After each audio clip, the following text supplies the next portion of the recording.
Yeah, I heard you talking about the Brewers and the Bucks, and I was like, "Who is this?" Andy goes on vacation and becomes a multiverse show for the pack a day. Mason, is there a chance that this is not Andy Herman? That over the past week, Odyssey created AI Andy Herman, and that Andy Herman is like moved to Spain permanently, but Odyssey has created AI Andy Herman. Is that possible? I wouldn't blame him. Tommy, I wouldn't blame him for that.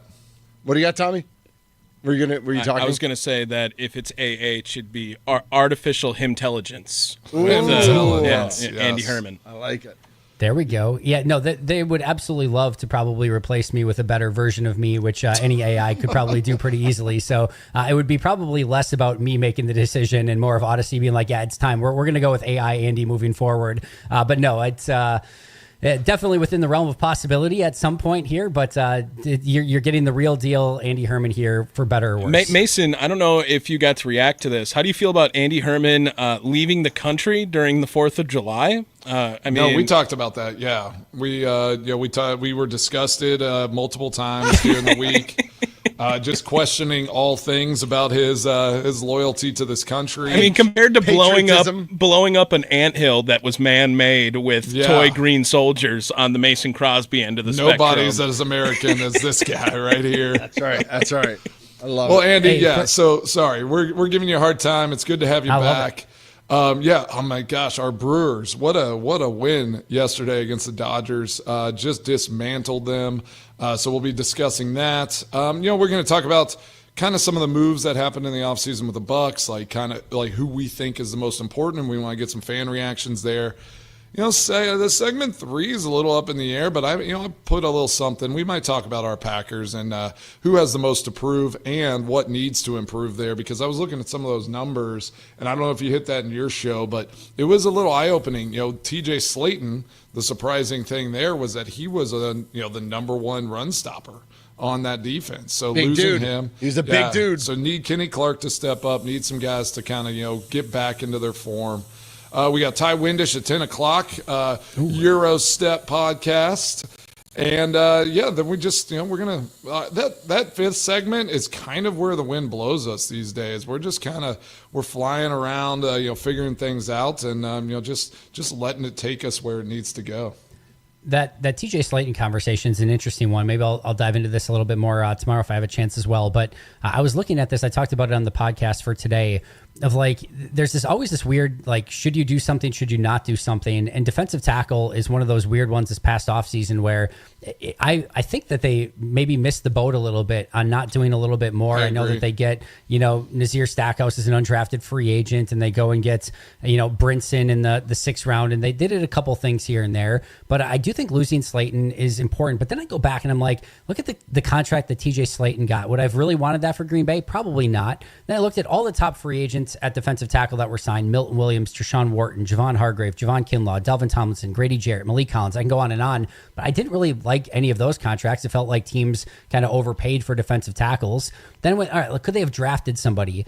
Tyleik Williams, they would have had to draft in round 1. Wouldn't have wanted that over Matthew Golden. Wouldn't have wanted Darius Alexander in round 2 or Deion Walker in round 3. There wasn't really an opportunity there either where there's a player I'm like, I can't believe they missed on this guy. There's a couple guys maybe in round 4 or 5 that I thought they could have potentially taken, but wouldn't have really changed the team in any significant way over what they got in Brinson in the 6th round. So it's just a weird situation where I don't feel like they did enough, but I don't have a great answer of what they should have done differently, because I don't really like any of the free agent deals or draft picks that were made that would have changed things for the Packers. So just a really interesting kind of conversation to have there. For sure. And they were so much better on defense, as far as all their stats and their numbers go. You had some guys that were down that historically are your bell cows there with, Kenny Clark and, obviously Rashawn Gary had a fine year, but, the other side of the edge and some of that stuff. So you can't expect Kenny Clark to have 2, down years in a row. So he's going to step up. He's going to kind of fill into that spot. And I'm sure Hafley's going to adjust that defense to give him the best opportunity to be successful. So I'm not worried. I'm never worried about Kenny Clark and his, the way he works and what he's going to do. So we just need him healthy, right? Mace, we just need him healthy. Yeah, exactly. Right? He wasn't healthy for a lot of the year, which again, is something that I appreciate about him as well. He never complained. He went to work. People were questioning what his performances on the field, but he showed up every day, and that's as a teammate, you're just like, man, this guy's a grinder. He's a dog. He's somebody that you want to be in the trenches with. He's going to have a big season, and they seem very excited about Colby Wooden and Carl Brooks as well. So we'll see if those two can take a step in year 3 also. It'll be interesting to kind of keep an eye on that position. Also, Mason, before I let you guys go, I did hear that Mitch in that final segment wants to talk a lot about U.S. soccer today. So you can talk about the... Andy, we talked yesterday. He's brought it up multiple times. I brought it up multiple times. Yes. We're changing him, Mitch, Andy. We are changing him. He's changing on the inside. Gold Cup is ours next year, USA. Gold Cup. I'm just well-rounded. And I will say we were talking a little Wimbledon yesterday also. Obviously, Joker with a nice win. But then is it Sinner or is it like... Don't ask me for clarity. Right. I don't know. Sinner. Okay, there you go. I mean, on the ropes, down 2-0. Dude's playing the best tennis of his career. The guy against him had to retire. And it's like... it's like all of a sudden it looked like Wimbledon was going to be wide open with the number 1 knocked out, and then he gets a kind of a free pass with an injury. So we'll see what happens from there. This morning, Sabalenka's on the ropes. Yes, Siegemund or whatever she's crushing it. Won the first set against number 1 Sabalenka 6-4, and it's Sabalenka is up 3-2 in the second set. But man, Wimbledon's fun, man. It is fun. Might have to turn on some tennis. Yeah, Mason and I talked about it a little bit yesterday. We've always loved Wimbledon. Yeah. Also, Tommy, next year is not the U.S.'s Gold Cup to win. It's every 2 years is when the Gold Cup takes place. This is the World Cup next year for us. Sorry. I mean, we're automatically qualified for that, so I don't even look that. I don't even look into that. Look what I'm doing, Andy. Yeah. Look what I'm doing on the Mason Crosby show. Just teaching these fools how to watch soccer. So they're getting it figured out. It's a heavy lift, but we'll get them there. Is it the most countries to ever automatically qualify for a World Cup? Yeah, I mean, with three automatic qualifiers. Yeah, it kind of feels like it's a little bit Mickey Mouse. Are there games in Nashville? In Nashville? No, Atlanta's the closest. So I thought there was some in the middle, like Kansas City weren't they supposed to do one? Yeah, that doesn't make it Nashville. Right? That doesn't make any sense. Whatever, dude. All right. I was literally asking if we could stay at Mason's house for World Cup soccer games. I mean, y'all can come to the house, but we can watch it. Because I'm sure Chicago's hosting also. How are we? Now I know the guy. Chicago's not hosting. I don't think. We'll get it figured out. I think Kansas City is the closest to us. Okay. Yeah, it is. Yeah, we'll figure it out. We got a whole year. We got a whole year. Yeah, we'll get it all set up. Awesome. I would just, Mason, just pin an episode this week, all soccer, just all 2 hours of all soccer. Get them all set for World Cup next year. Sounds like a podcast. All right, we'll get them dialed in. We'll get them dialed in next spring. It'll be a lot of soccer next spring, getting ready for the World Cup. I was looking at. I do got to get to a Liverpool match at some point here, so that's definitely got to be something that happens in the near future. But we'll start planning that now that I got one vacation done. We'll start planning the next, so everyone can get a little bit more Tommy time here on the Pack-A-Day Radio Show. Guys, looking forward to the show today. We'll talk again tomorrow. I don't know if Mason, you're going to be here tomorrow, or do I just? I'm here tomorrow. Yeah, here tomorrow. Right, then talk to you guys tomorrow. Thursday, Friday. Andy, you are the absolute best. Welcome home, baby. If I'm not here tomorrow, AI Andy will be, so you guys can talk to him if I've been replaced at that point. But you guys enjoy the show. We'll talk tomorrow. And everyone else, of course, do not go anywhere. Mason and Mitch are coming up next. You're not going to want to miss that. They're going to talk soccer through the entire 2 hours, of course. Huge thank you to Tommy for filling in this past week and, of course, doing his amazing producer work every single day of the year right here on the Pack-A-Day Radio Show. You can find us 365 days a year on the Pack-A-Day podcast, wherever you get your favorite podcasts. I'll be right back here tomorrow. Enjoy your Tuesday, everyone, and of course, go Pack Go. A Super Bowl champion. The Green Bay Packers have won the Super Bowl. The Packers' all-time leading scorer. A game winner for Mason Crosby. It's time for the Mason Crosby Show with Mitch Nelles, presented by Verizon, the #1 network in Milwaukee, on 1250 AM and 105.7 FM The Fan, powered by the Potawatomi Sportsbook, and on the free Odyssey app. Good morning and welcome in. There's a new top dog in the National League, at least for one day, because the LA Dodgers came to town and got blown up by our Milwaukee Brewers and our new best friend, Andrew Vaughn, the first at bat as a Brewer, hitting a home run. We'll talk some Bucks. We got Ty Windish on the show. We'll talk some Packers. We'll talk some NIL because it's Mason's favorite. Speaking of Mason, he is the one. He is the only. All others are imitators. He is the original Mason Crosby. Not AI Mason right now, no. Right. But yeah, I should get like an AI version, so whenever I can go on more vacations. I don't know if I can take any more vacations, but potentially I could. Yeah, we went a little long with Andy. Just getting good to catch up with him. Get him back in the mix. And gosh, man, this Brewers team, what an exciting win last night. That was ridiculous. I was not expecting 9-1. That was or that 5 was in the first inning. That was something that I would have not put on my bingo card for sure. So let's break this thing down. I mean, Freddie Peralta, obviously just a dog. Ohtani's still pretty good, for the Dodgers. He still did his thing. But I mean, the first part of like the beginning of the lineup there for the Brewers, like everybody hit, everybody ate. I mean, those guys are unbelievable. I still can't believe Yelich just did not get a hit in that one game. Because he's at like 17. Like he would be at 17 right now if he had gotten a hit in that one game. So he's on fire. This team is just they're fun to watch. I mean, that's what you want to give your home crowd. Whenever you come back home, you go and thump the Dodgers 9-1. Just so awesome. And I'm so excited. How excited are we about today? A night game again. The Miz versus Kershaw. I mean, that is going to be unbelievable. So, Mason, before you jump into that. And Vaughn sends it way back. And welcome to Milwaukee. How about that, Andrew Vaughn? Looking good in that Brewer uni. Bernie hits the slide. And Vaughn with a three-pointer into the bullpen. I love that. Yeah, three-pointer into the bullpen was good call. That's an all-timer. But it's a sad day, Mitch. Oh, because Jake Bauers is like never going to play again. Now that's what that means. No, I think Jake Bauers might still play against some righties. I mean, yesterday was against a righty. That was his time. But they had to get Vaughn in. Yeah, I mean, couldn't have been more happy for Andrew Vaughn. And it was awesome to tag Yamamoto in the first inning there. But listen, my buddy Ryan, who's a born and raised White Sox fan, literally texted me as it happens. He says, "You're welcome for Andrew Vaughn. He's going to hit 25 home runs for you for the rest of the year." I mean, that'd be awesome. Season. They need that pop, right? They need the pop in the lineup. And That's Andrew the most Vaughn, Chicago thing I've ever heard. It totally is, right?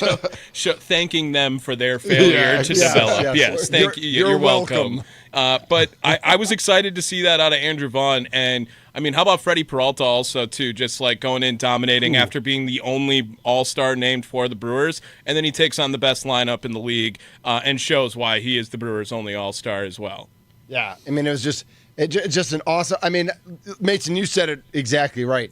Like, nobody had a 9 spot on their bingo card. Nobody had a 5 spot in the first inning. Like, Vaughn hits that home run to go up 3-0, and I'm on my way to Big Rumble softball game. And so I'm watching, and it's like, but then they scored 2 more. Like, they didn't rest on their laurels. 3-0. They kept piling on in that first inning to get to 5. And that's like 3 is a number that, like, all right, 5 is like you're putting your stamp on it. You didn't have to watch after that first inning because they already got to 5, so it was over. Right. It was more than they were not losing that game, so it was nice. I was told there'd be no math, Mason, but is 5 more than 4? I think it is, right? Yeah. So amazing. So I think I told you so the kids wanted all these special placemats, which it's actually been really awesome. Okay. So all these placemats, and some of them have math questions on them, the presidents, vice presidents, states, all of those things. That's fun. Like whoever sets the table gets to set them out, and then we go around the table and we basically ask questions from our placemats. So luckily I had easy addition last night. Nice. It was tough, because we started kind of diving into the tough stuff, and how few vice presidents I actually know is shocking. I mean, it's shocking. Come on, they're vice presidents. Who really needs to know a vice president? Yeah, we dove in, and it was so cute because I think one of the girls had that placemat, and she goes, it was like Grover Cleveland. Sure. Yep. She was like, Glover Cleveland. I mean, hey, like, it was just like, oh, teach that's them the young. best. But just like an unbelievable, like we entered the game, and I know like on our daily rundown, I always put down like the starting pitcher, their record, and their ERAs. And I know going into yesterday, Peralta was like 2.9 and Yamamoto was like 2.4. Yeah. Well, Peralta now has a better ERA than Yamamoto after yesterday's game, 2.74 to 2.77. He's also the league leader in wins now. He's got 10 wins. I mean, I remember, and Tommy's going to make fun of me about this like forever, that like the fact in March, I said that Freddie might be the best pitcher on the Brewers, but he's not an ace. Well, guess who's an ace now? That was a miss. Yeah, I think it was a hit up until then, but it was not predictive. That's for sure. He's really bumped up his velocity too. Like Freddie Peralta hit 99 yesterday, and I did not think he was capable of that. But I was a believer in him. I knew he was the best pitcher on the Brewers, but I did think he had the ability to become an ace as far as MLB standards go. Yep. And I don't know what more you could want from this guy right now. He's got the most innings, most wins, most strikeouts on the team. Like, that is the definition of an ace, while everything else in the starting rotation has felt like, they've had to scramble and find a guy to pitch for a day and find a guy to come in and eat up some innings while people were hurt. Like, Freddie Peralta's been constant all year. Just steady, for sure. He's like the consistent, the consummate pro, the guy that you just like hang your hat on. And it is wild though. Like, look at this starting rotation for the Brewers. Like, where is the weak spot? Like, what would you say at this moment now is a weak spot? Like, you're going to be coming and facing the Brewers, any team that they're playing against, and they're just going to be like, I don't know what day we feel really confident in, facing that starter. Like, if I'm coming and facing them, you just don't have that. Like, their pitching lineup and bullpen is so deep and so good. It's impressive. And I think Sparky might have mentioned something about, do you go get a pitcher, do that? Is there a piece? Obviously, bringing up Vaughn, doing all that, like those are good moves. So I feel like we got to applaud them on that. Like, that was obviously a good decision to bring Vaughn on. So what moves might you see the Brewers doing, or what do you think they need in this moment to maybe just like solidify them as like in this pennant race? Well, if Andrew Vaughn's going to hit 25 home runs the rest of the year, he's it. Yeah, that's he's it. The man. But I still think like that shortstop third base position is a little bit of a mess. A question mark. I know Tommy talked about it a little bit with Andy on Packet A Radio about like Joey Ortiz seemed to have just broken out of his slump and was playing really well. And now all of a sudden, Andrew Monasterio's playing the last two games. And I know Monasterio hit a home run, but I don't know that I trust either of these guys. Like, I definitely trust Joey Ortiz's glove. I don't know that I love Monasterio's glove. It's good, but it's not great. It's not as good as Joey's. Chad Durbin, I know, has been good. Caleb Durbin. Who's Chad? Chad Durbin was a pitcher, wasn't he? You just mixed up Chad Patrick and Caleb Durbin. No. Hold on. Chad Durbin was Does Caleb Durbin look like Baker Mayfield to you, or is that just I'm going to say no. Chad Durbin is a pitcher for the Phillies. Like in the early picture, 2010s. Look at his picture in the thing. Caleb Durbin, look, he looks like Baker Mayfield. I see more Minecraft Steve, but that's just me. Look, Caleb Durbin, he's absolutely been awesome for Milwaukee on the defense. Like, the one thing that really stands out is his defensive metrics, and that was something a lot of people were concerned with when they made the move to put Ollie Dunn down. Yep. Is Ollie Dunn, while he couldn't hit for a lick, but he was a great defender. I mean, he played a phenomenal third base, had a cannon for an arm, and a lot of people were concerned about losing that when you are playing third base, a very high defensive needed position for baseball. And Caleb Durbin has stepped in and has been phenomenal at that position. On top of that, he just finds a way to get on base all the time, and he fits the mold of what this Milwaukee Brewers team is trying to do. Get on base, scrappy on the base pass, and don't mess up the easy plays on defense. And that's literally Caleb Durbin's MO. Anything else after that is just extra and gravy from there. Well, you just heard it from TK, Tommy Wartz, our resident leadoff show host and Brewers aficionado. I mean, true. You crushed it right there. So yep. We don't need to say any more on that. Chad Durbin and Caleb Durbin are not related. You were looking that up. No, Tommy went on. Right, because Chad Durbin was a pitcher in the 2010s for Philly and Atlanta. So like he's a real major league player. He's a real person. No. So I agree with you, Tommy, but I also think like if you can get and I know everybody's going to talk about Nolan Arenado, and I don't think Nolan Arenado's I don't think Arenado's the answer. But if you can get a big third base bat, even a shortstop bat, which they don't really exist. Here's a thought I have, right? Can't they get better at those positions? What if this is the scenario in which they do for the Brewers and they trade for maybe like a Bo Bichette, right? Of Toronto. Yeah, sure. And then they decide to move Joey Ortiz to third base again. Yeah, right. Like, would you be on board with that sure. idea? Yeah, that'd be a move. Well, and then Joey Ortiz, I think, just plays a better defensive third base than Caleb Durbin. I don't know if his bat necessarily is better than Caleb Durbin's. That's the question, though. Where would you move Durbin and keep him in the lineup? Because I mean, you can't take him out. You can't take him out of the lineup. Like he's solid right now. So that's why I don't think third base is going to be in play. The problem with Bo Bichette is that the Blue Jays are in first place right now, so I don't think they're going to we thought they'd be sellers, and they've overachieved this year, so they're probably not in that mix. But let me ask this question, though. But bigger picture, Mason, before you ask your question, I do think it comes down to that right side of the infield. I think, left side of the infield. I think it's shortstop or third base. I think that's where the improvement has to come. Yeah, I mean, I agree with you to an extent, but it's also like you just beat the Dodgers 9-1. If you win this series. Somehow crazy enough if you sweep the Dodgers, all that, which could happen. what are you searching for?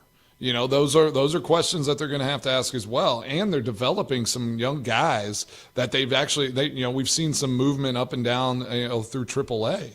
So just kind of keep that process going. You don't want to disturb. No, that's true. What's going on here as well. So I think there's a cautious move that would have to be made where it would have to be the right piece. Would you say you don't want to be disturbing? Oh, nicely done. You don't want to disturb He's him. Tommy Wirtz. Mason Crosby is here. My name's Mitch Nelles, a.k.a. Thunder. The Mason Crosby Show is presented by Verizon, the #1 network in Milwaukee. We're in the 1250 and 105.7 FM The Fan studios, powered by the Potawatomi Sportsbook, and we are now live on YouTube at The Fan Milwaukee. That's right. Get on YouTube at The Fan Milwaukee. I think we can continue this Brewers conversation. I know we have some Bucks talk we want to get to and some Packers talk we want to get to in this first hour before we get to Ty Windish at the top of the 10 and the Euro Step podcast. Let's keep this conversation going. I do want to look just a little bit more at the starting lineup that the Brewers have before we turn things over to talking about our Milwaukee Bucks and the offseason they have had.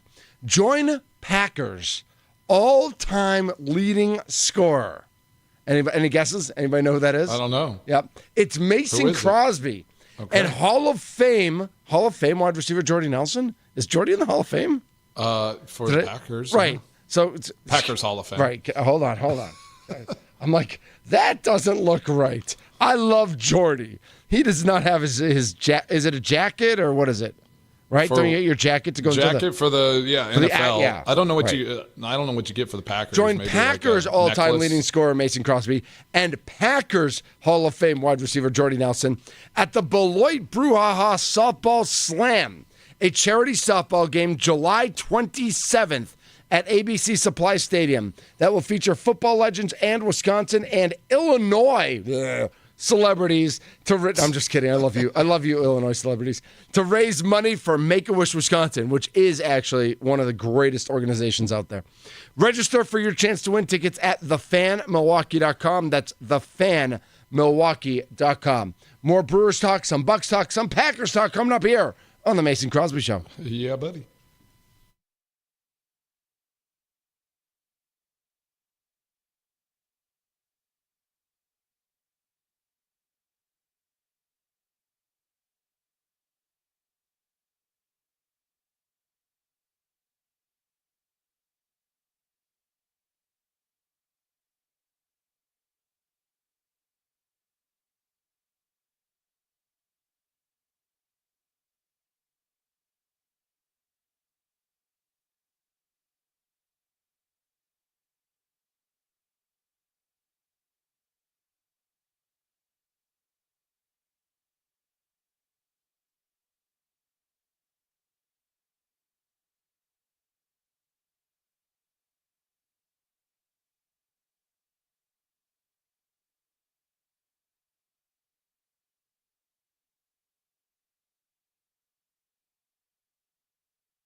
Yes. What's in my head and I'm feeling a little peculiar. Yeah, man. If I, Four Non-Blondes is like exactly where I would have gone with this bump music. This is a good one. It's just so. If this doesn't speak Mason Crosby sports radio to you, I don't know what else does. This is the only song that Sparky ever acknowledges in his bumper. Is it really? Yeah, he's always just like whatever on his music. Right, except when this one comes on, yeah. he's like this. He feels it. Oh wow! That takes him back. Takes him back to a different time. Wow, that is fantastic. This is the Mason Crosby Show presented by Verizon, the number one network in Milwaukee. He's Mason Crosby. I'm Mitch Nelles. And I guess my issue, Mason, is just every day when the Brewers come out with their lineup, and I know Collins is up to 268 with like a 776 OPS, which is well above league average, and has been a revelation.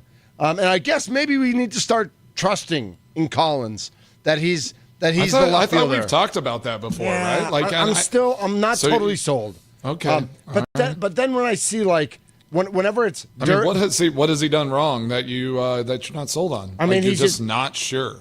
It's very rare that I will take a guy who's not a starter to begin the season, who has never played in Major League Baseball before, and comes up, is thrust into a starting role in May, and that I can trust him for the next 5 months. Okay, like it's just not a pattern of behavior. He's just got to keep answering your questions. Yes. Yeah.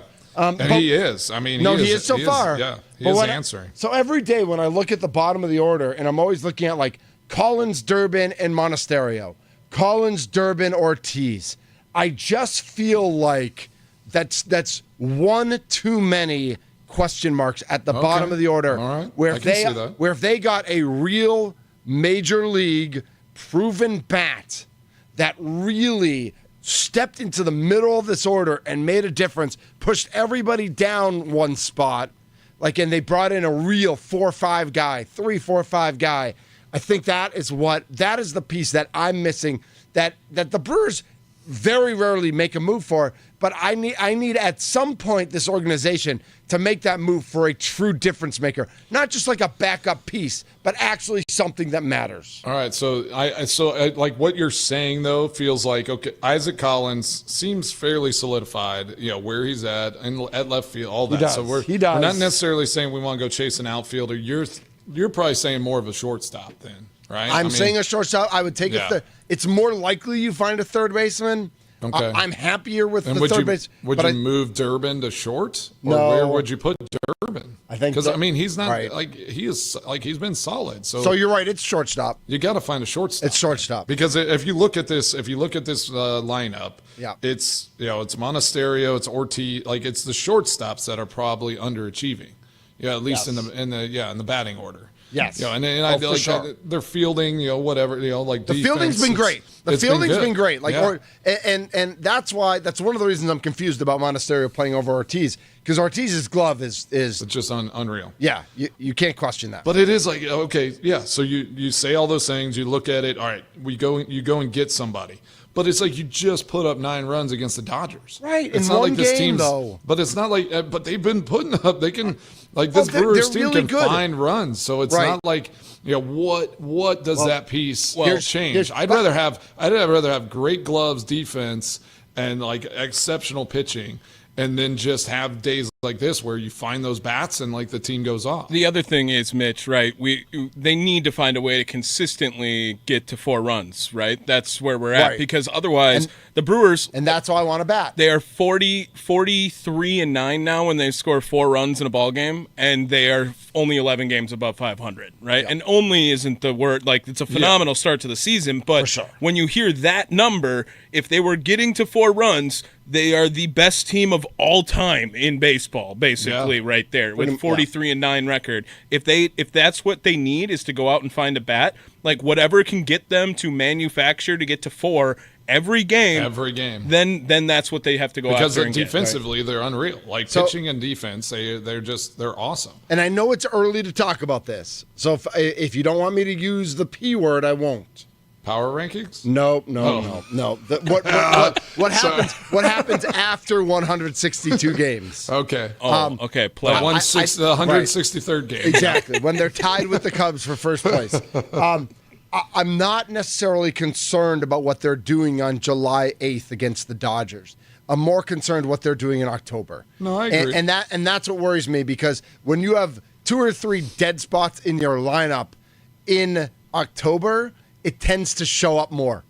When you need to push that fourth run across and you're going against aces every day, it's not a middle of July baseball game. It is facing pitchers in a situation where you need a bat. I agree, and the concern is then like somebody that has been hitting well and playing well like goes into a little bit of a slump. Like you need someone in the bottom of that order to just be kind of that anchor that that turns it and keeps everything going. So I don't disagree with you. It's just like, who is that? Who's that player? That's fair. Yeah. I mean, that's a fair question. Like, throw some names out there, and like we can discuss. Eugenio Suarez is the name that is probably going to be the biggest bat available and that's on the a market. Third base bat. He's a third baseman, but he's a 40 home run a year guy. Like he's a guy you put fifth in that lineup, and you just plug him in, and all of a sudden you're scoring 4 runs a game. If he's hot. I mean, you remember the last time they made a trade for a third baseman at the deadline, and they brought in Eddie Escobar, and it just felt like that was like a very underwhelming move. But they do have to make a move very similar to that, in which, I mean, like they need a guy for a half a season because they have way too much future invested in second through third base right now that they do not care. Like there's no long-term. They're not trading for Jacob Wilson. They're not trading for Jacob Wilson, who I've never heard of before. Until they're developing these guys. The they have guys that that are going to be on this team for a long period of time. And they are showing promise to be like those players for the Brewers that will be the standard of like what this team is going to be. I would not be shocked if in 2 years, next season and another season, that the entire infield is different. I mean, I don't think there'll be a single player left on that infield. Based on what they've invested in and what they have in the farm system right now, I don't believe. Like, you just feel like they're moving I on. think, and I love Bryce Terang. You know me, Bryce Terang's my guy. I don't know if he's on this team in two seasons. I think Bryce is the one. He might be the only one if there is going Bryce to be one. But Rhys Hoskins will be gone after this season, so they have to get as much as they can out of him while he's still here. They're not getting rid of Terang. Get out of here. I really hope they don't. But I mean, between having the number 8 prospect in all of baseball and the number 39 prospect in all of baseball playing the exact same positions that Bryce Terang can play, I doubt that we'll see him. Plus, on top of that, they have Cooper Pratt, who's number 44 in baseball, who they also really love and is going through his development process too. So I seriously doubt that they will have any of these guys on the infield after 2 more years. Well, there you go. Therein lies a small issue with the draft and develop, or the develop and kind of keep moving your guys through the system, because you're going to lose some solid players because you're like, well, we have these players coming up. We've invested in them. We've invested a lot, and we need to give them a shot. We're not ready to let them go. So that therein lies some of those potential issues with that particular system of running organizations. 414-677-1250 is the Nicolay Law Fan talking text line. 414-677-1250. Do you think it's time for the Brewers to make a move? Is the left side of the infield where you'd go? Is it somewhere else?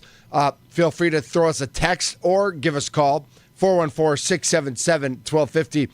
Before we get to our next break, though, I do want to switch things over to our Milwaukee Bucks. Obviously, the Bucks made all their moves last week. All the press releases came out yesterday. So everything became official yesterday. I was in my email inbox yesterday, Mason, and I get email. Bucks re-signed Bobby Portis Jr. Bucks trade Pat Connaughton. Bucks signed Miles Turner. Bucks signed Kevin Porter Jr. All became official yesterday, even though we knew this was happening. And they did the official, like you saw on the Bucks, social pages, saying, exactly, bye to Brooke, bye to Connaughton, giving their farewells. Yeah, because they all became official yesterday. And so, just the question, as we look at this revamped roster, we're still not sure if they're going to make other moves or what those other moves might make. I mean, we're still talking Chris Paul, Russell Westbrook, Malcolm Brogdon, Bradley Beal. Like, do they bring in a veteran guard or do they just roll with the guys? There's a lot of chatter on Twitter about, like, Rollins and Porter Jr. should just be given the keys and, like, start Rollins, have Porter Jr. be the energy guy off the bench, and that's your point guard. And that could work. But again, it could also go the other way. So what do you, when you look at that, Mason, what impact do you think like a veteran should have on a roster?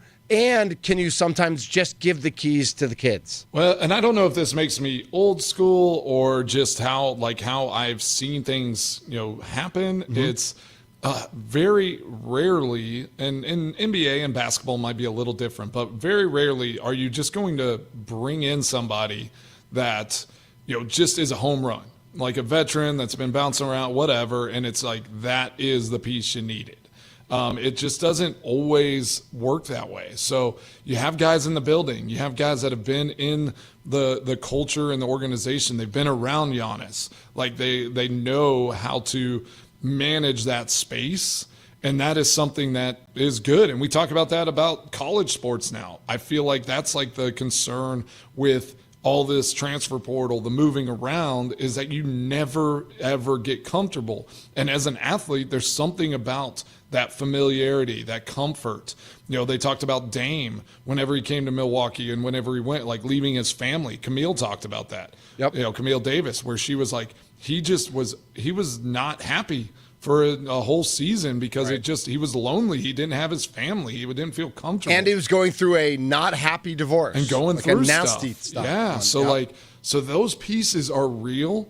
Like we look at the performance on the court, on the field, and those are like obviously the important product that is put out there, but all that other stuff plays a role. So yeah, I think Rollins can handle it. KPJ, you give them kind of dual access. It kind of felt like, and I saw some reports that it was like Rollins' deal got done because Chris Paul wasn't going to be an option. Ooh, okay. So like I saw some of those reports coming out where it's like, all right, all of a sudden now this deal gets done because Chris Paul wasn't coming to the Bucks. Because a lot of people want Chris Paul to be the guy just because he could be a mentor for those two guys, less than what he brings to the court, but like that he could actually, play his 15 minutes a night, and get a bunch of assists, but really be a mentor. But I don't know if that's what he wants. Yeah, exactly. I love that idea and the concept of that. But that takes a very, very unique individual to put aside like his superstardom and like his career and say like, all right, I'm just going to be a role player and let try to teach these young guys so we can win a championship. Especially if he only has 1 year left, because he kind of came out and said if he plays, he's probably only going to play for 1 more year. Yeah, he probably wants, and last year with San Antonio, I mean, he only averaged 9 points a game. It's not like he was scoring a lot of points, but he was getting minutes. Yeah. And the question is like, with the Bucks having Rollins and KPJ, does Chris Paul get the minutes he's looking for? And does does he believe that the Bucks are close enough to competing? A team that finished 5th in the East and now loses Dame. There are people out there who think the Bucks will be lucky to finish top 6 in the East. There are others who think that like with one more missing piece, they're easily in the top 4. I mean, this could go many different directions. Do you think Chris Paul is a guy like what's the number that he'd be willing to take and that the Bucks would be willing to? I think give it's him? low. 4 or 5 million. I was thinking 4 or 5 million a year. I mean, I don't. But it's like, I don't is think Chris he's looking Paul to get going paid. to be on? Is he going to be on a roster to start the season if someone like the Bucks doesn't get him? So it's up to him. It's up to him. An option to grab? Like, is he just going to watch it, wait and see? Kind of like one of those, those veteran deals where it's like wait and see. Who needs somebody to something happen? Somebody get hurt. Yeah, and then you fill in and you go to a championship, caliber team whenever the time presents itself. Because the Bucks, I do think for a guy like Chris Paul, he looks at that and he's like, yeah, you have Giannis, you got Miles Turner, you have a team that could be really good, but there are still a few question marks. And so it's like maybe I want to see them through 20 games or whatever. And then like I'd love to go there and be a contributor for a potential championship type team. Yeah, I think that's a good point. As you were talking about that and injuries, I thought, boy, Chris Paul to the Pacers. Yeah. Like, wouldn't that kind of make sense? Maybe if he's only playing for 1 year, bit. kind of be that gap year as they wait for Halliburton to come back. Yeah, because they just announced, right? He's not playing. Yeah, Halliburton's not playing next season. My buddy Ty in Phoenix, who's called into the show a few times, just texted me because we've been talking about Bradley Beal, and he says, I never, the Suns can't give him away. I've never even once seen anyone wearing a Beal jersey in Phoenix. Ooh. More people rock Grayson Allen's jersey. And Grayson Allen comes off the bench for the Suns, and more people wear Grayson Allen jersey than they do Bradley Beal. I still think, like in the back of my head, Bradley Beal on a veteran minimum contract in the right environment. Again, I think it was a bad environment the way it ended in Washington. I never think it's been a good environment for him in Phoenix. I think it's been bad the entire time. I do wonder, playing next to a guy like Giannis, if that focuses you because listen. 4 years ago, he was averaging 30 points a game. Yeah. Dude can score, Sure. and if the Bucks need scoring, they got to look under every rock. I'm not saying they got to go get Bradley Beal, but they got to look under every rock. They got to do their due diligence, Mason. And that would be a buyout situation, right? Yes, yeah. Phoenix would have to buy him out. They couldn't afford to trade. 414-677-1250. Still taking your thoughts on moves you think if the Brewers need to make moves. Also about the Bucks. Are they solidified in their point guard position? Do they need to bring in a veteran or just someone else? Do the Brewers need to make a move? Do the Bucks need to make another move after their flurry of moves this off season? The Brewers tally 5 in the first last night against the Dodgers, and they didn't look back. They won game 1 of the series. Miz pitches tonight. Sparky goes inside the clubhouse with Drew Wagner this afternoon at 2:20 on Wisconsin Sports Daily, served up by Wendy's on 1250 AM and 105.7 FM The Fan. Free on the Odyssey and iHeart apps. You might have noticed that. But that'll be fun. Drew Wagner joins us every Monday and Thursday. He'll be with Sparky today. And then, of course, the leadoff show today. Is that another expanded one, Tommy? Is that 5 to 6:30 then? 5 to 6:30 today, boss. Jeez. Nice. Cannot wait for that.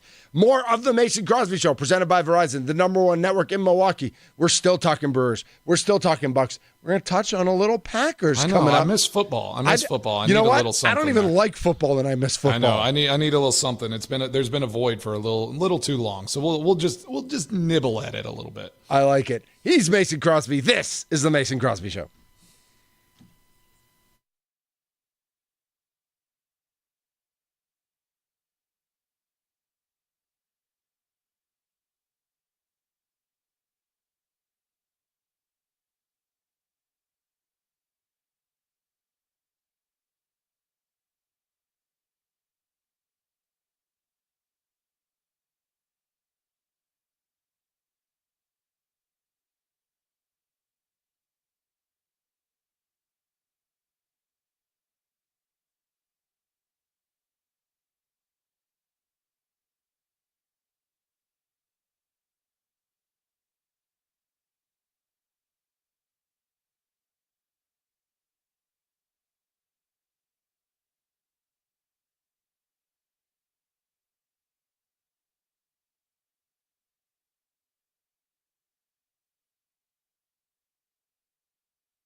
I'm a loser, baby.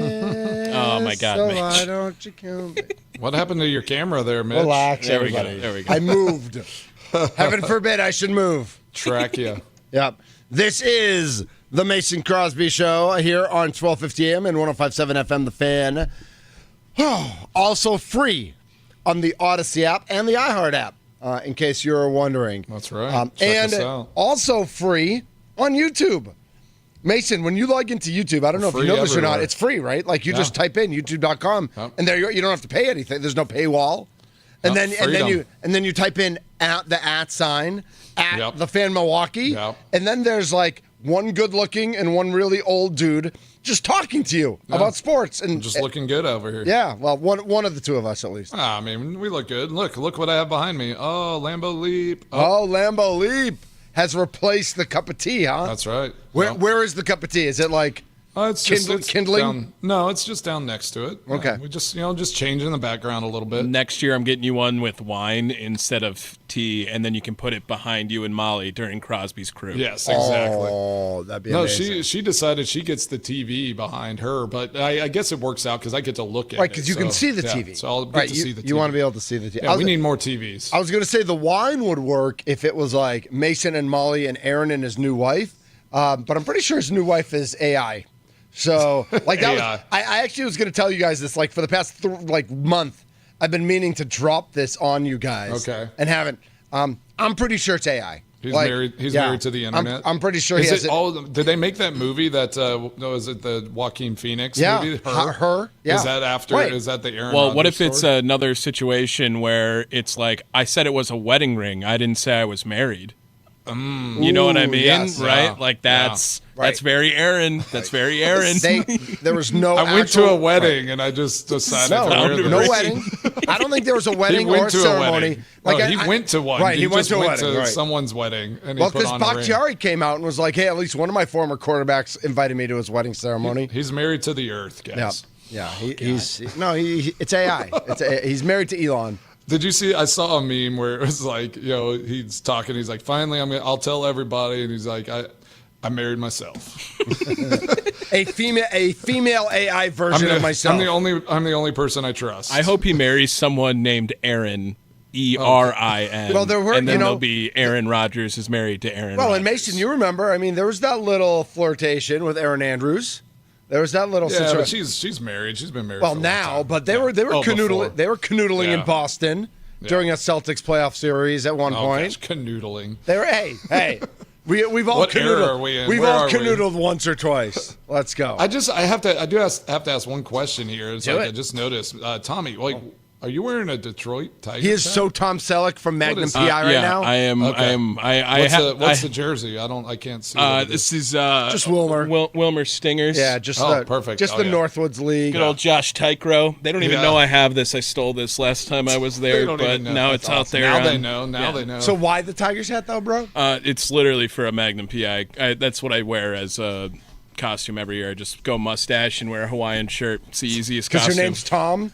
No, not even. I've never seen an episode of Magnum PI ever in my life. But really? I know Tom Selleck as Blue Bloods.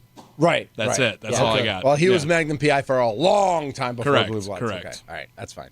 It's the Mason Crosby Show presented by Verizon, the #1 network in Milwaukee. And we have a few minutes before the top of the hour. Mason, I know you had a little football on the mind. Well, we talked about it a little with Andy and the transition. And I'm just missing football a little bit. So I just want to talk about our Packers for one moment and, just maybe pose this question, like who has the most to prove for the Packers this year? Not necessarily just the players, but is this a big year for like the guys that Goody's drafted? Is this a big year for Ed Policy? I don't know. Like who has the most to prove in that Packers organization? Is LaFleur? I mean, there's been a little disrespect in some of the like power rankings, if you will, for like, coach rankings and things like that, which is interesting because then they put his good buddy there at the Bengals ahead of him in a bunch of those rankings. Well, the Bengals overachieve every year, so that makes sense. But they're just so good. Yeah, but like that's what I was surprised. I'm like, okay, like they had the best offense in the world and they couldn't make the playoffs. True. So like right away that takes the coaching knock down for me. And then I got to talk about my guy Kenny Clark, and he does need to play a little bit better in this Hafley system. He was hurt, admittedly at the end of the year. He's like, I was playing injured since the Brazil game, right? Like he hurt his foot in Brazil. So give him a lot of credit for sticking it out and staying out there where, he didn't have to. He could have shut it down and nobody would have blamed him. Nope. And taken some time. But he grinded through, and I just expect really good things from Kenny Clark this year. Second year in this system. They're going to find a way to just make him, get him back into the disruptive form that he is. Yep. He's always been a great run stopper. He's a great pass rusher, and without TJ Slayton there, some of these younger guys, some of these guys are going to have to step up and play bigger roles. So I'm excited to see what Kenny Clark does. And another year with Edgerrin Cooper. That defense could be dangerous. They made a huge improvement last year, and they could be really good. So when you look at what this offense and this defense combined could be, our biggest question mark is, what do they do on special teams? Honestly, this feels like a team that I had been part of for a long time, where it's like, all right, what is going to be that spark, and how are they going to play on special teams? Because I think that's the hardest part in Green Bay sometimes. Is you lock in, you get the offense rolling, the defense is shutting people down, and to get guys to buy in and be consummate pros on special teams is one of the hardest things to do in the NFL. And and Green Bay needs to take a step there. How big of a deal is it deciding between Mecole Hardman and Keyshawn Nixon, Mason, too, in a return game? Because I think everyone loves what Nixon has done and brought to the special teams for Green Bay, but he also now wants to take on a much larger role on the defensive side, and he's probably more valuable to the defense than he is now to the special teams. And Mecole Hardman is a guy who's really just trying to find a way to make this roster and make sure he's on this team. And do you think that they're taking that into account when making those decisions on the special team side? No doubt. That's where his value lies. Has to be on kickoff and punt returns, and covering kicks.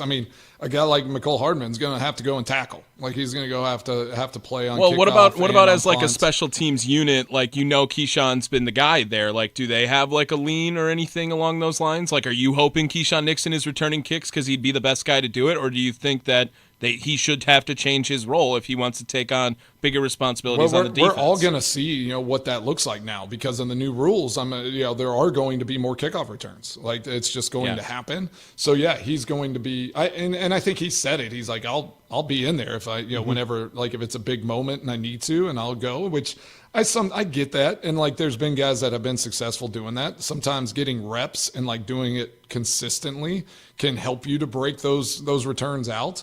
Honestly, here's a little little nugget that I've been thinking about a little bit. Bo Melton wanting to, they're talking about putting him at corner and doing some different things. If I'm Bo Melton, I'm catching punts all summer. Doing everything. I'm doing kickoff return. I'm gonna make myself valuable where I can be a guy that they can plug in into so many different spots that I'm on this roster come September. So can I go 30,000 foot view? You guys just covered a lot of questions. That, to me, that means there's a lot of questions about, and not all of them are bad questions. Some of them are just. I think the biggest questions are special teams and where people, are. But you guys mentioned special teams. Obviously, you mentioned Kenny Clark. We didn't even get into the wide receiver carousel, and Jordan Love needs to step up and all that sort of this team could be really good. You mentioned the defense, Mason, could be next level this year. Yeah. But a lot of these are still questions that we don't know the answer to, and we might not until we get to October or November, right? I can't, the defense is not going to take a step back, or they shouldn't. They shouldn't. I say they shouldn't, right? I agree with that. Yeah, of course. But how the roster is, Jair didn't play a lot last year, and they were a number 7 defense in the NFL. They should be better. They shouldn't take a step back. They should be better, but it all depends on how you go out and you perform and play, right? So that's there are some questions, but I do think they should be improved and be a team to be reckoned with this year. So. Man, I love a good gyro with lamb.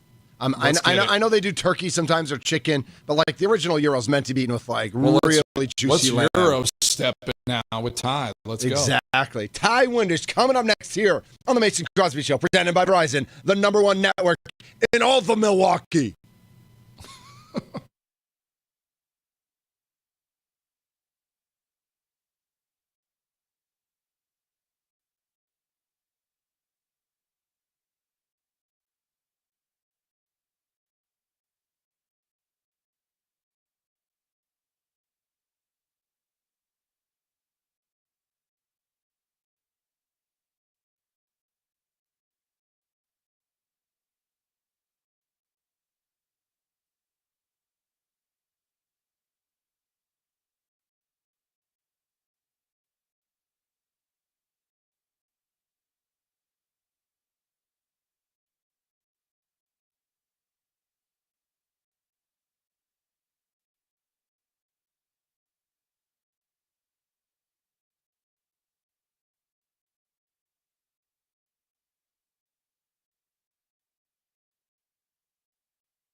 Man, that's a good.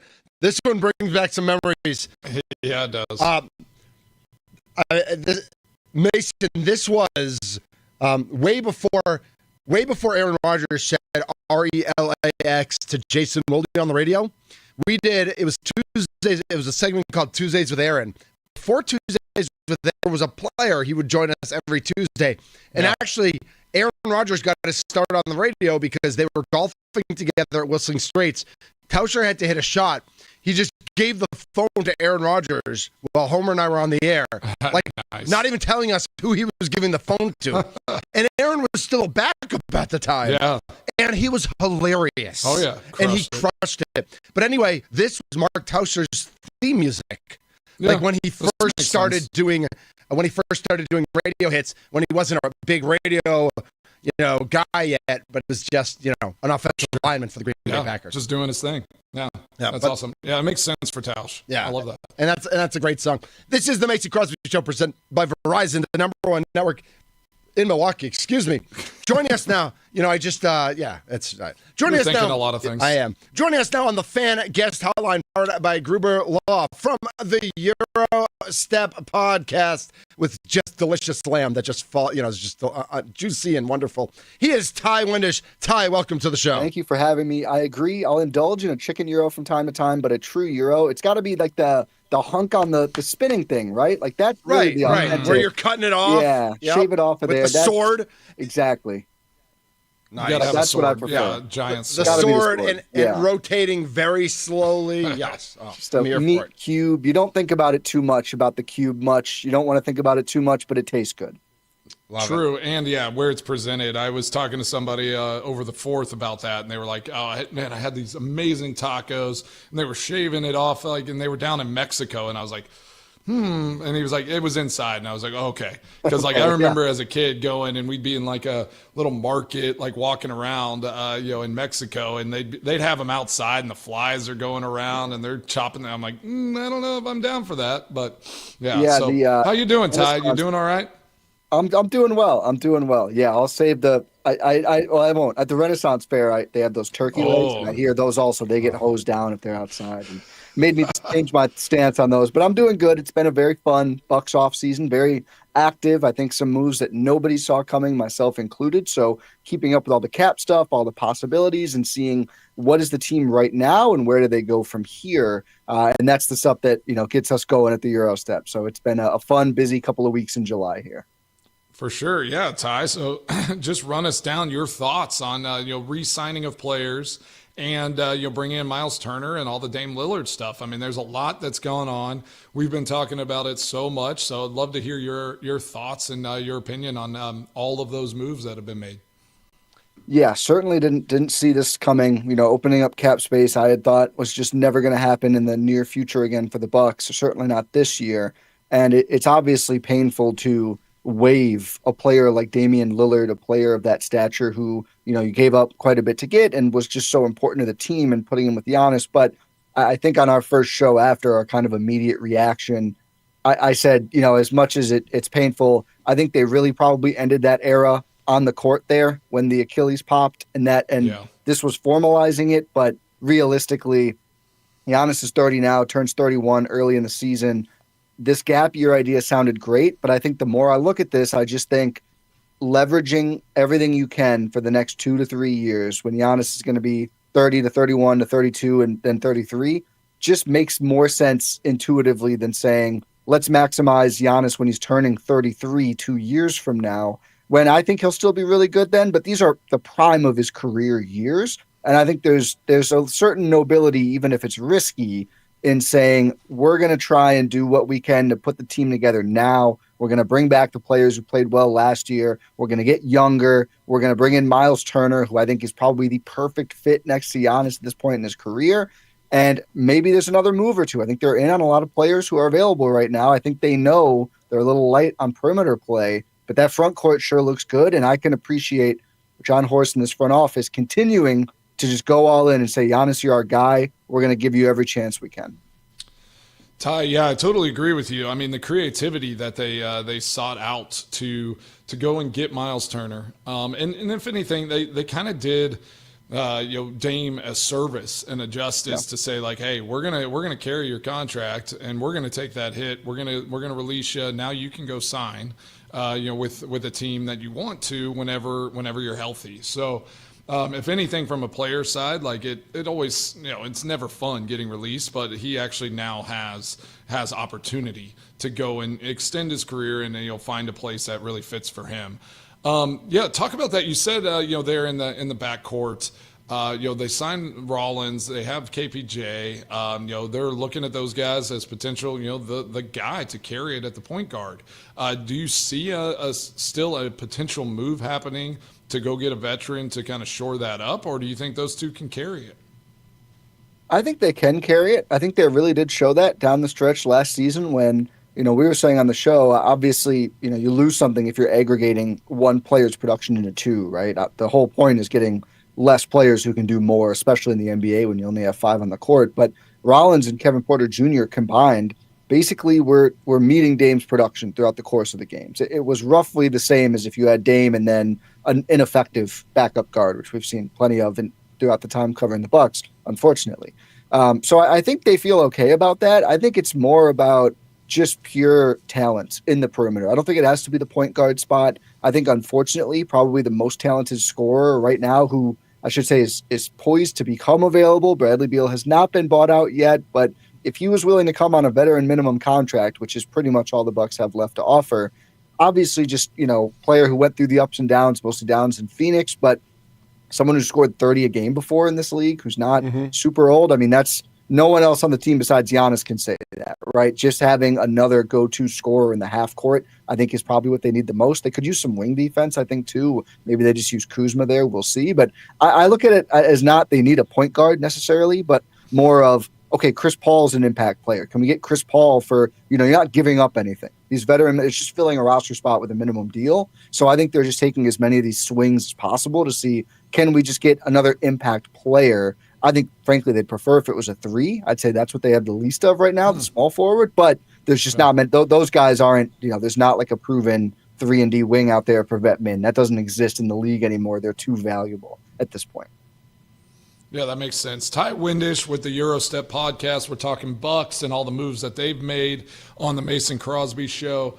Yeah, I mean, I totally agree with you. Yeah, I think Mitch, has talked multiple times about Bradley Beal. Yeah, so if you want to talk about that a little bit, Mitch. Ty, as you were saying that, I felt like we were separated at birth because I think those were exactly things ended poorly in Washington. It was never a fit in Phoenix. We have no idea if he has his head screwed on straight, right? But if he does, playing next to a guy like Giannis, I think that's the type of thing that can screw your head on straight because Giannis does things the right way all the time. And if Beal can come in and give that offensive punch, that does get them offensively where they need to be. Yeah, I mean, a player who I identified before the Dame trade is this would be a great option to put next to a Drew Holiday if possible, right? And then they tried to do that, and Beal picked Phoenix at the time, but needs that defensive help, I think. I think Rollins becomes an even more important player because he's probably your best guard defender on the roster right now. But Beal, even in the bad year in Phoenix, where everyone said, I think, frankly, scapegoated him for a lot of their issues, which were bigger than Bradley Beal, guy who averaged 17 points, 3-something assists, 3-something rebounds, shooting 50 from the field, 40% from 3, and 80% from free throw. That's strong numbers for a so-called malcontent who didn't fit and was an issue. And again, defensively, he didn't help. I think Phoenix's issue was their best 3 players' skill sets all completely overlapped, and they didn't have some of the the pieces around them to make that fit together. Milwaukee, while the Bucks, I do think shooting guard is one of their stronger positions. That's the unfortunate part. None of them are as proven scorers as Beal. And to your point, Mitch, Beal and Giannis just makes a lot of sense. Some of the pick and roll stuff we wanted more of with Dame, but also just someone where when Giannis is off the court, this is one of the things I'm most worried about right now as the roster stands.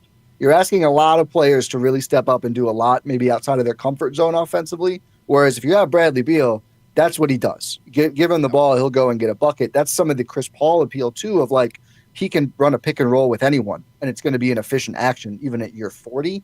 Having that would be nice. Now, again, the point guard spot getting a little full there, but I think that's what they're looking for, up the attack with Giannis, but also can we keep things afloat offensively without him is going to be crucial for this team, too.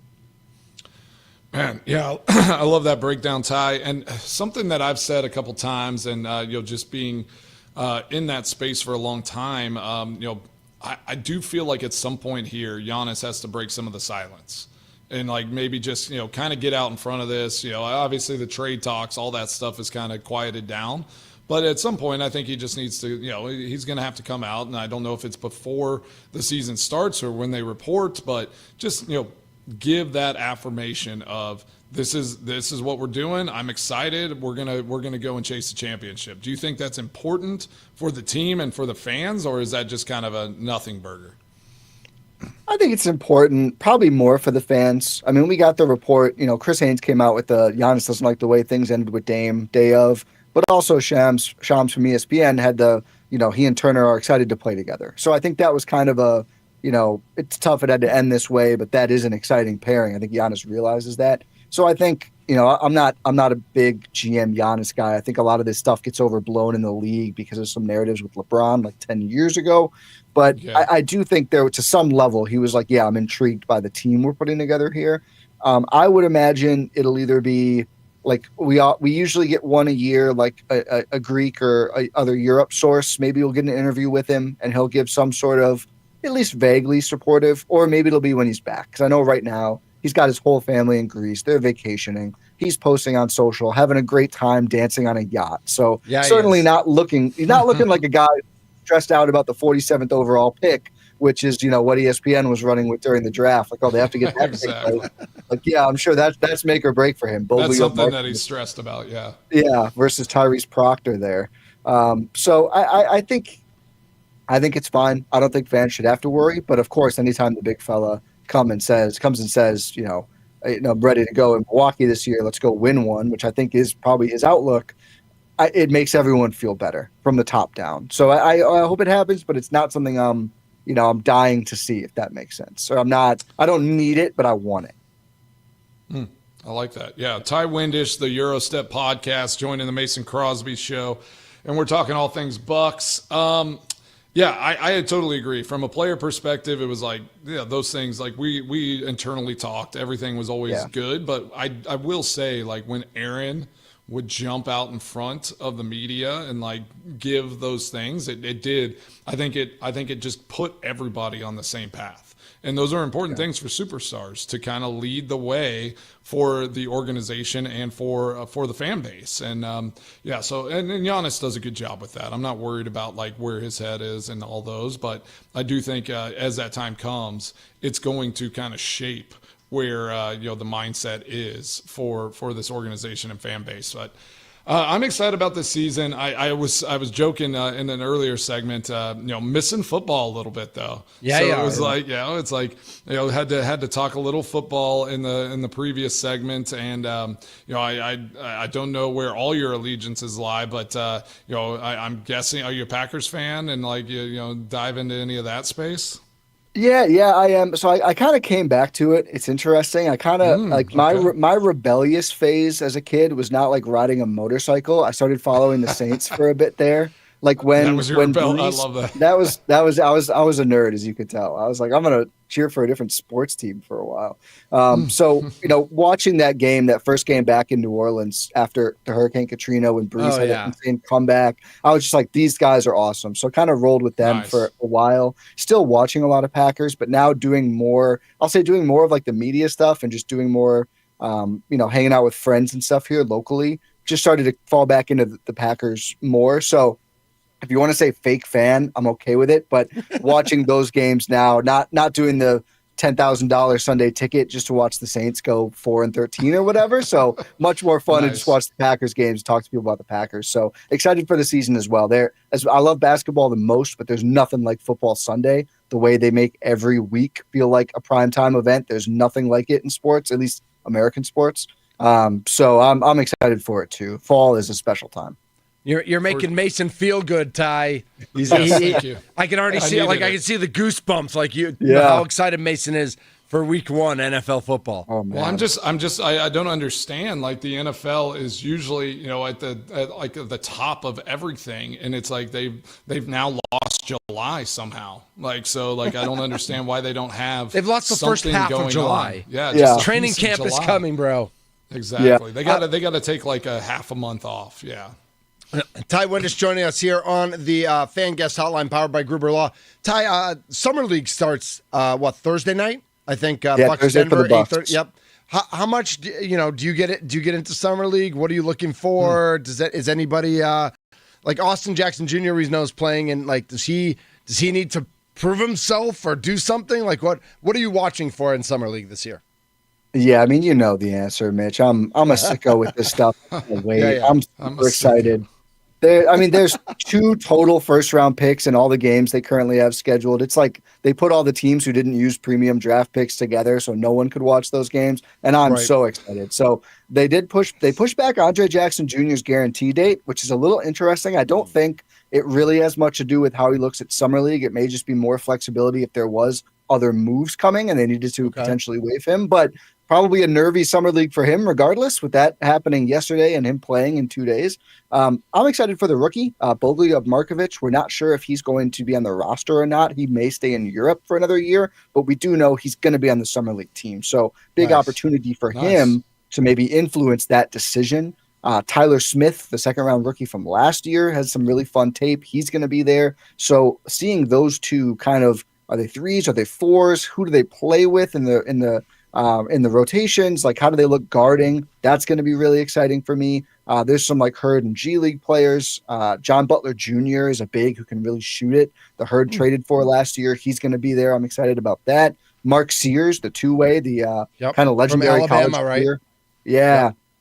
Not a tall guy, so it's going to be difficult for him to make it in the league. Jalen Brunson, he's the next Jalen Brunson, Ty. Come on. There it is, yeah. If he's like half of that, I think that'd be an amazing outcome, and we would certainly take it. I'm excited to be here in Oshkosh. And then last one, Keita Bates-Diop, NBA veteran, who's had a pretty solid career. They added him, so if that shot looks good, he could get an NBA or a Europe job from this Summer League too. So I kind of think Tyler Smith can be something. Am I wrong? Like, is it? I feel like it's in him. I don't know if it'll get there, but I feel like having just watched the flashes like that, it's like that whether it's athleticism or basketball sense, it seems like it's a little bit more than some of those other guys. No, I mean, I agree with you. I was really high on him. I wanted them to use the first-round pick on him when in that draft, and they ended up just getting him anyway. And our thing was kind of like, it's like some of these NFL drafts where after the first round, you're like, what were they doing? Then they get the guy who falls in the early second, and it's like, oh, I guess if you just reverse them, it's fine. I think Smith is going to be an NBA player of some variety. The big thing for him is going to be the defense, but at that size, 6'11", he's a good athlete. His athleticism pops. He's had some really athletic rebounds and dunks and a block. And he just needs to be able to guard on the perimeter. Like, I don't think he'll ever be like a 4 or 5. I don't think he'll ever have the heft to play center. But can you guard on the perimeter? And especially coming into this season, with Giannis, Portis, Miles Turner, and then Jericho Sims all locked up, not a lot of front court minutes. So can he defend the 3? That's what I'm really watching for. Maybe the number one thing in Summer League is if they put him on, Noah Essengay, the wing the Bulls just drafted, or other, real wing players. How does he do staying in front? How does he do defensively? Because I think we know that shot is real. And at that size with a good shot, I think you're going to be an NBA player. It's just like, are you a limited role player off the bench, or can you be more? That's the big question. But I really like Tyler Smith's prospects. Well, Ty, hey, as the summer is starting and all of that, like, where do you think the Bucks finish at the end of this next season? Like, just a wild prediction right now. I want to know. I've been cooking this one for a while, Mason. All right. I think top 4. I really do. I know everyone's really low on them. I know you go around the league and they're projected 9th or whatever. I think you look at some of the numbers last year, and I'm not saying Dame was a negative, but they were better with Dame off the court in a lot of samples. I just think there's something to this idea of, the weak link defensive philosophy of the league now, which is becoming prevalent, which is, it doesn't matter who's your best defender. It matters who's your weakest. I think Milwaukee now has a lot faster. They can play a more modern style on both ends, and Giannis makes the whole thing go. So I think top 4. Well, I like it. You heard it right here on the Mason Crosby Show. Ty Windish, top 4 for the Bucks, and I love that. I love that. Ty, really appreciate you jumping on. I don't know if you have anything else for him, Mitch. The only thing I have is behind you on your wall, we can see like half of a jersey. What is the full 24? So it's in our intro. It's a Desmond Mason? No, it's not. Okay. Pat Connaughton. I was going to say, is it Pat? I mean, Pat Connaughton's the obvious. I was trying to go a little. I'm trying to think who else wore 24 back in the day. I don't even know. I love that it's just like not marked. No name. Just Patty C. Well, we had him in a merch store. Didn't want to get sued, frankly. But I said they should put the number in the rafters if they won the title during the Nets series in 21, because he was the only bench guy to play late in the series, hit some huge shots. So they did it. So I put it up here, even if it doesn't go up in the Fiserv rafters. Perfect. Nice. Ty Windish, Eurostep Podcast. Join the Mason Crosby Show. Really appreciate you, Ty, and look forward to having you on again sometime. Absolutely. Thank you guys for having me. All right. Absolutely. That's Ty Windish from the Eurostep Podcast. Thanks to him for joining us on the Fan Guest Hotline, powered by Gruber Law. One call, that's all. Richard Jefferson wore 24. Jerry Stackhouse wore 24. Ooh, I looked up some of these numbers. Danny as well. Shays, Jay Humphreys. Do you know who Dudley Bradley is, Mitch? Dudley Bradley. I have no idea. I've never heard that name ever. I don't know. Well, he's not a number 24. I feel like that's Jared Dudley's alter ego. Yeah. Right there. That's where I'm at with it. So. But that's not a number 24, is it? Yeah. I'm on the Bucks history page right here. So, Dudley Bradley. Oh, Dudley Bradley, 87-88. Right above Joel Baloney. Jay Humphreys. Joel Baloney. Jay Humphreys I think it's really good for Ballum Boy. Ballum Boy? Yeah. Is that how you pronounce Joel it? Ballum Boy in 2018. And then Connaughton took it over in 19. Again, our thanks to Ty Windish for jumping on Eurostep Podcast on the Fan Guest Hotline, powered by Gruber Law. One call, that's all. Gets us a little excited. Thursday night, 8:30 p.m. on NBA TV, Bucks versus Denver. And if you recognize 1/8 of the players, you get a gold star. Yep. That's pretty much. Just come on the show the next day and Right. tell us some of the players that you were excited about. Yeah. At any point, if there's 10 players on the court for the two teams, if you know 2 of them, you get that gold star. More coming up here on the Mason Crosby Show. A little NIL talk to get into. But before that, Mason Crosby and his good buddy Jordy Nelson are going to be at the Beloit Brouhaha Softball Slam, a charity softball game, July 27th. So let's, July 27th, what is that, a Sunday? Sunday. Yep. All right, Sunday, July 27th. It's in Beloit where the Sky Carp? Skycarp. Okay, Sky Carp play, yep. It's at ABC Supply Stadium. It'll feature football legends, Wisconsin and Illinois celebrities. Rumor that Tommy Wirtz, Tommy, you might be there? We will not have a leadoff show, and I will be there that Can we day, do the leadoff show from the Sky Carp Stadium? Yeah, let me just run it from here while I host it out there. Yeah, just do it. Just have a walk around, just a pack on and just go. Regardless, we're going to be raising a ton of money for Make-A-Wish Wisconsin, one of our all-time favorites here in Wisconsin.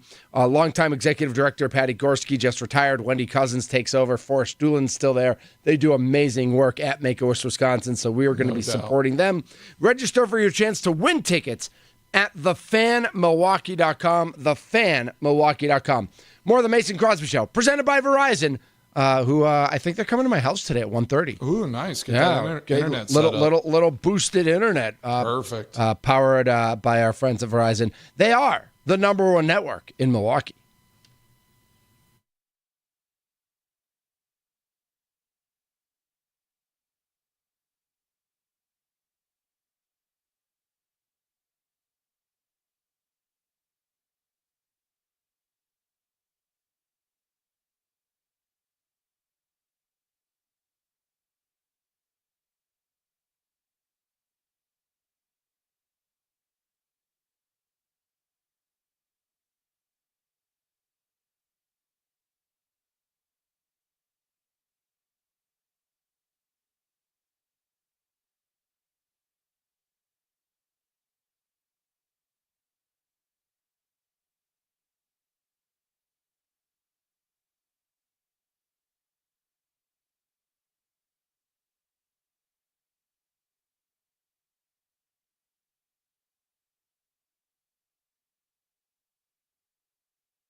It's good era. Good era. I mean, it's a good era, but I'm not putting this song in a mix of bump music for sports radio. Like, with all due respect to whoever put this mix together. I think it was just Sabalenka just won, so it was just kind of going that way. Were you all right? So this is the Mason Crosby Show, presented by Verizon, the number one network in Milwaukee. When you don't have a rooting interest, and number one is facing an unranked player, and the unranked player has a real shot, yeah. Do you want the upset? Siegemund for sure, because she knocked out Keys, the American in the last round. Alicia Keys. Yeah. Alicia Keys. Yep. This mic is on fire. This racket's on fire. Let's hear it for Milwaukee. Sorry, but I did have a question about that, and it's Madison, just an interesting Madison deal. Keys, by the way. Madison Keys. Why do the women only play best out of three? I think because when tennis started, women were clearly the inferior sex. They've grown to be equals at this point on Earth, but for a while they weren't, and so they had to be treated as like they didn't have the stamina, they didn't have the strength to play best out of five. I think they need to switch it to best out of five. I don't hate that. They're amazing athletes. They're doing a lot. I think Sabalenka's hitting serves 115, 118 still in the third miles set, an hour. right? Yeah. So it's like, why are they not playing best out of five? I'm on board. I think that's a great idea. I'm pitching it. I do have to say, Big Rumble hit 2 balls last night. I think the hardest she's ever hit the ball. Nice. Like, I think her bat speed is starting to really pick up. Well, she's 15 now. So. She led off the game with a liner up the middle, and ended up coming up scoring. And then in the last inning, she hit a ball over the second baseman's head, which was an absolute rocket. Easily the best ball she's ever hit. Nice. If it had been like 1 foot over, it would have gotten past the right fielder, and we play on turf. So it would have gone. It was just a single, but she didn't get the second, huh? No, because it went the right field. I mean, the right fielder was shaded over a little. It would have been, but if it had been a gapper, that would have been great. We got to get her ready to get that Texas Tech NIL deal, Mitch. Relax, that's Kennedy's got all that softball money. They're the ones who are willing to give away all this money now. Apparently, Texas Tech has money, and they are spending Is it oil money? What is it, Mace? Well, what is Texas like? Do they have well-known some there? Yeah. Do they have well-known billionaire AI guys? Like, my parents went there, but I don't know. Are they donors? I hope it's not their money. Who do your parents? They better be holding on to that. Who do your parents give more money to? Texas Tech or Colorado? They don't. I don't know. They gave more to Colorado for sure. Right, well, they pay. Going to game, traveling to Colorado. They didn't have to give any. For school. Wow, that must have been nice. That was nice. Yeah, that was I bet. Well, the newest member to the NIL fiasco of the Texas Tech Red Raiders, Felix Ojo. He is the number 20 recruit in the 2026 ESPN 300.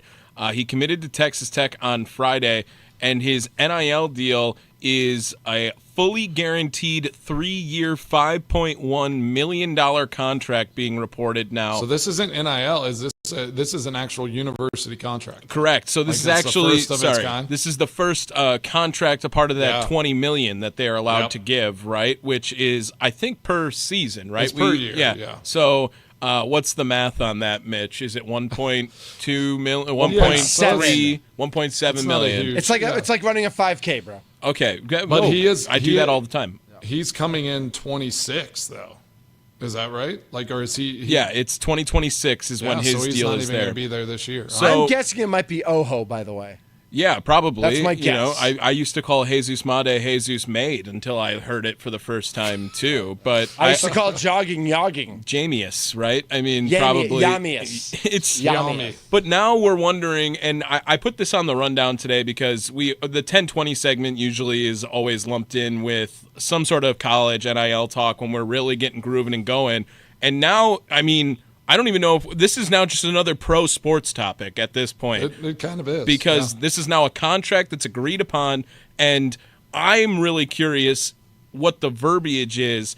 if like the transfer portal is like now off limits for him, or what, if that is with, now we're in this era where the transfer portal is so massive, right, Mason and Mitch? Like now, like he signed a contract, so I don't know how any of that is eligible for him, and what this looks like now if this is how teams avoid losing players in the portal every year. Well, I was talking to Rick George, our good friend, the AD there at Colorado, who's been on the show, and we're going to have him back on because I want to dive deeper into this now that it's happening, and that contracts are being given.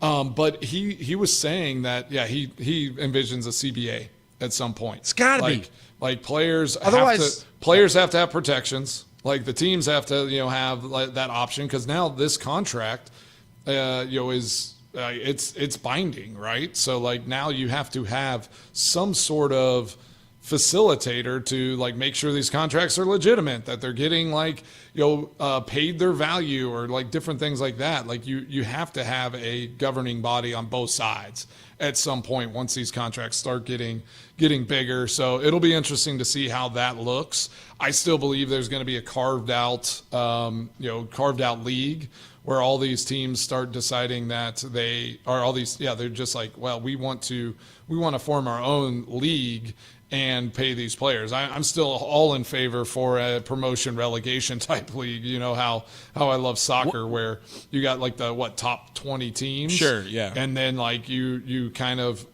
based on revenue. So, and I talked to Rick about that as well. He said, he's thankful for at least some parameters, because that $20.5 million, because Colorado, a big school and has had success. Their budget is around $140 million, for athletics every year. And like a Texas is like $240 to $250 million. Yeah. So it's like you just literally have to even crazy. that playing field a little bit at that with that 20. What do you think the NFL thinks about what's going on with this latest? Like I'm not talking about NIL deals but like specifically, you are now allowed to pay the players. You have contract situations happening in college sports now, where you have this deal like Oyo here, where it's a 3-year deal. He can't leave. He can't. Can he not redshirt? Is he not allowed to redshirt? Is he?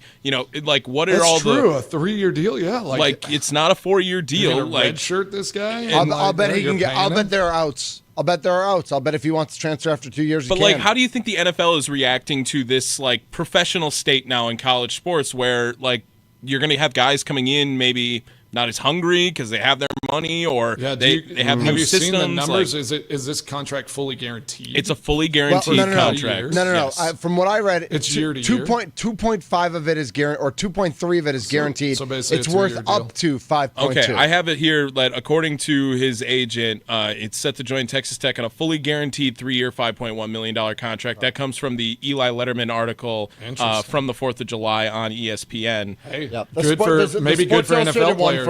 From 2 hours ago says it's worth 2.3 with a potential to rise above 5 million. Well, and obviously, like Texas Tech is a team that's really getting in on this, because they did the Najiri Kennedy deal with the Stanford softball player on a 1-year, $1.05 million contract. It says with her, player. And we were talking about how it was so shocking that the last transfer portal grades that we saw, or rankings rather, Texas Tech was the number 1 rated transfer portal in the entire country because of spending all the NIL money and making guys come around to work. And look at what happened with SMU last year, right? That was a team that was kind of nothing for the last 25 to 35 years. Yeah. And then now they're able to pay players again, and they found a way to make it to the college football playoff. So now is Texas Tech going to be adopting similar, practices to try to get this team to be competitive in the national landscape? That's obviously where they're headed. I mean, they to entice players out to Lubbock, it's not an overly desirable place, just to go and go to school. But so now they're just throwing money at players. It does blow my mind that like a signed player coming out of high school is going to be getting a 3-year, up to $5 million deal. But if they are fully guaranteeing them in some way, like I would be pumped if I'm NFLPA, if I'm the NFL, and you're like, hey, they're fully guaranteeing these freshmen in high school are coming freshmen in college contracts. like we should be getting guaranteed contracts as well in the NFL. Well, the NFL's loving it because they're saying like now we have a farm league. We're seeing how these players handle getting paid and success, and like just basically developing NFL players for them without them having to put any extra money into a farm league type system. He has. Will we see players stay in college longer? Because, those numbers get big enough. Quinn Ewers is like one of the poster childs. Well, even Cooper Flagg, right? I mean, if you found out he made $30 million his freshman year, like, will they be able to even agree on a contract situation that would be able to pay Cooper Flagg that money, because they can only go up to $20.5 million directly from the school, right? Exactly. So, could they guarantee that? Hey, we're going to pay you this much from our revenue sharing, because that's what this is from. This is from the revenue. Yeah, the school is paying. Right, you'd have now. to work out NIL deals for him as well. I mean, I'm just reading Correct. But now the NIL deals go through a clearinghouse, and they actually have to be legitimate, like value for right, but they can still be for unlimited amount of funds. So it is a no. I don't think it NIL. I think it's NIL like can be for whatever. No, I think that's like the new program. I just can't imagine really? they're going to set up. There's a clearinghouse now that you right, you but go, I thought there were no limits. It has to represent the player's value. And like if it has but to, who's be making in that determination? That's a whole clearinghouse. Well, that's going to be the shadiest business I've ever heard of. Right, for sure. Right, but and it's garbage clowns. But it's there. It's a backloaded contract also here with Oyos. Looking at it right now, it looks like it pays out $775,000 guaranteed a year. That's the minimum. Set to earn $1.2 million in year 1, 1.6 in year 2, and 2.1 in year 3. If he's there in year 3, right? I don't know. Well, and that's the thing. So you have to be 3 years removed from high school to get to the NFL, right? But usually, or not usually, but there are cases where you can be a redshirt and then just start for 2 years, and then you're technically a redshirt sophomore going to the NFL, right? Or you could transfer because you're not happy. You go to Texas Tech for a year and you hate it there. And you take the 1 year deal, and you don't get the guaranteed money in year 2 and year 3, and you end up going to Oklahoma because you'd rather play there. Well, and I liked what Mason just brought up too about the NFL. Are you sure they're enjoying this or like this process when they do see it? And it is a fully guaranteed contract, and that's not something that's very. The NFL, they probably don't like that. The numbers though, like in the scheme of things, are low. Like a $20.5 million cap in a sense for all athletics, and NFL gets a portion, or the football gets a portion of that. I don't think that's going to be a shocker. I mean, a $5 million guaranteed contract, like the NFLPA will try to be like, oh, look at these young players getting guaranteed contracts, and the NFL will just be like, yeah, that's like one, not even 1 year for some of the deals that we're offering. So I do think they're going to be looking at it as more of a now. These players are getting paid. Like, we're going to let the NCAA and like these universities kind of sort out that whole business, and then moving into the NFL. I could see though, if I'm a players, if they end up unionizing or become become a collective bargaining group, that they would fight for going canceling out that like have to go to college, because like college doesn't even make sense anymore. Like going to the university and playing, and like it's a professional sport now. Like there are no rules. Are there any rules left for going to school, getting your grades, and all of those things? Like, what are the rules? Like, how do you put those rules in place now that you're paying players directly from the university? And I imagine, I'm not going to class. Forget you. Some old timer coach, right? Who's like, you got to have the grades in order to play on the team. Like, that's completely out of the window, right? And I don't know if you remember the SNL skit from back when the Badgers were playing Duke in the finals that year, Mitch. But there was like a whole like breaking news segment where it was like, Jaleel Okafor not going to play in the national championship game. He's got a huge biology test tomorrow. Like, that's that. He's got to get his grades right. up. Yeah. There's that's completely thrown out the window when there is millions of dollars now invested in these players that is coming directly from the school. Well, that's why if I am a player, like if I'm players, I'm going to look to find and form a group, get a.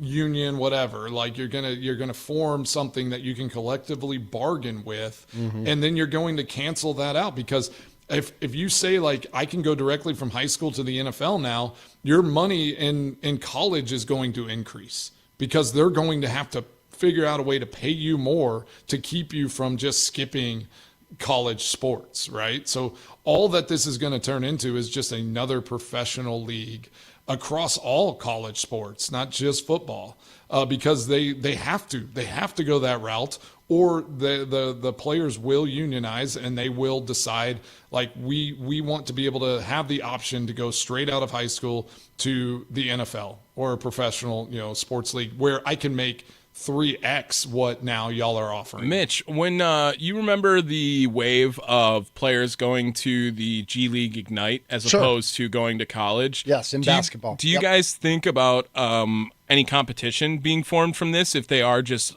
outright being, if there is some billionaire who wants to fund an XFL college? All right, hold on. Is it an NFL rule that you need to be 3 years out of college? You just need to be 3 years removed. But is that an NFL rule?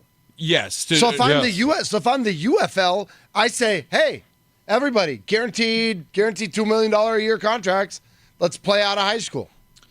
Yeah, it's going to get wild. I think you're going to see like these, hedge fund, like these financial groups trying to set up like new leagues where they're like, hey, forget the standard, go to the university if there are still rules for school and things like that, where it's like, oh, you still have to get grades or, go to class or whatever. Like, come play for us. Yeah, we'll give you more money. We have more money per team that we can offer you. And it's just going to be football centric, because what the NCAA might have done here was, in a sense, maybe harm like the football landscape. Who do, like, they make all the money for the universities for the most part, and now you are going to hurt them because you put a cap of $20.5 million for all sports, and it has to be broken down in a certain way where only football gets 70%, 75% of that. So now, like, other leagues are going to form, and they're going to say, like, all right, well, you don't have to go to school anymore. Come right out of high school. Yeah, I love that. And I don't love it, but that is the idea that is probably going to be floated out there now. We've said it. Yeah, go ahead. I would love, but think about that. Wisconsin, Wisconsin Badgers professional, hockey team, you're going to see that, I think, at some point, where it's going to be a professional sports team, somewhat loosely associated with the universities that they represent. We've said it before, and we'll say it again. This conversation's just getting started. Nobody knows anything that's happening. It really is the Wild West. Cannot wait for Rick George to come on and give us the skinny, but also we're going to put his feet to the coals as well about all the things that are going on, and we're going to ask him the hard questions. Ask him if he's paid Dion all that money yet. He's got it now. Or if they probably have it now. Is he paying Shador for the rest of his life or something like that? It's a deferred contract. Exactly. There will be at some point. They'll be like, deferred money in college sports. I'll pay you $1 million for the next 10 years if you come here. Why not? All right, we got to get to Mason's Extra Points. He's Mason Crosby. Tommy Wirtz is here. My name is Mitch Nelles, a.k.a. Thunder. The Mason Crosby Show is presented by Verizon, the #1 network in Milwaukee. Mason's Extra Points are next.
What's on Mason Crosby's mind today? It's time for Extra Points, powered by the Potawatomi Sportsbook on the Mason Crosby Show with Mitch Nelles on 1250 AM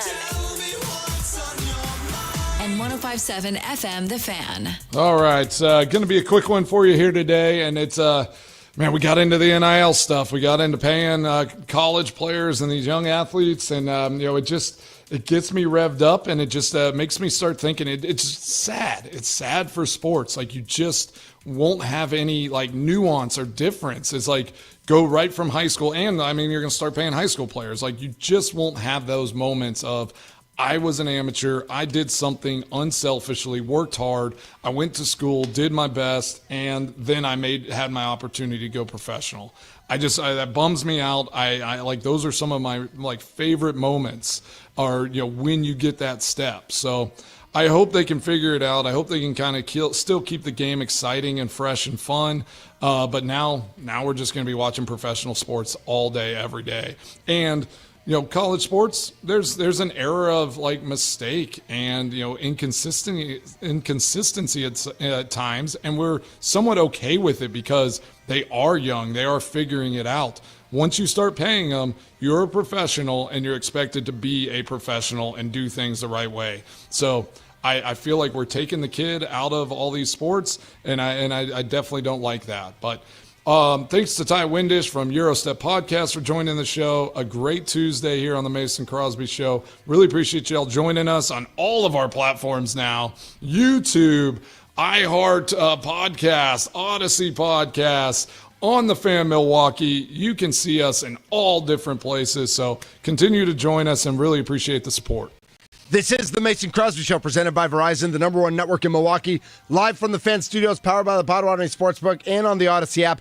Mizorowski, Kershaw, old man versus young man. All for it. Let's go, crew. Let's get a win. Get that win.